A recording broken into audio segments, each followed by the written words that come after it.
শখ করে এক মহিলা অজগর সাপ পুষতেন। শখের বশে মানুষ কুকুর পোষে, বিড়াল পোষে, কিন্তু এই নারীর প্রিয় ছিল সাপ।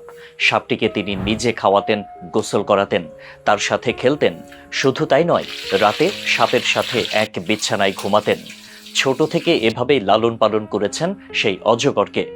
আদর যত্ন পেয়ে সাপটি ধীরে ধীরে বড় হতে থাকে।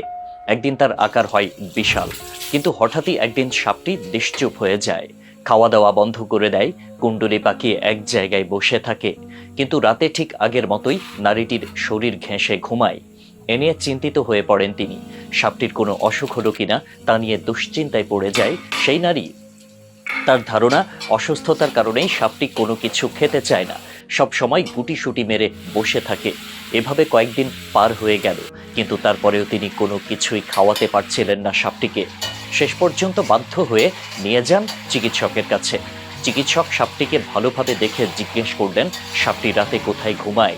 মহিলাটি তখন বললেন যে সাপটি রাতে তার সাথে বিছানায় ঘুমায়। এরপর চিকিৎসক মহিলাটির কাছে জানলেন যে সাপটি একেবারে তার গা ঘেঁষেই ঘুমায়। চিকিৎসক বেশ চিন্তিত মনে মহিলার দিকে তাকালেন, বললেন যে সাপটির কোনো অসুখ হয়নি।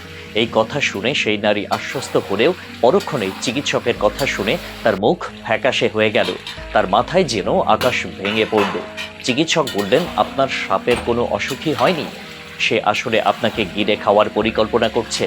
সাপটি কোনো কিছু খেতে চায় না, আপনাকে জড়িয়ে ধরে ঘুমায়। এর কারণ হচ্ছে সে আপনাকে পরিমাপ করছে।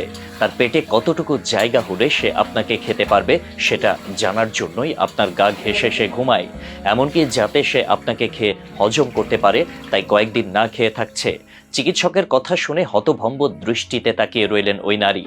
তার চোখ ছলছল করে উঠল, কারণ ছোটবেলা তিনি ভালোবেসে আদর যত্নে সাপটিকে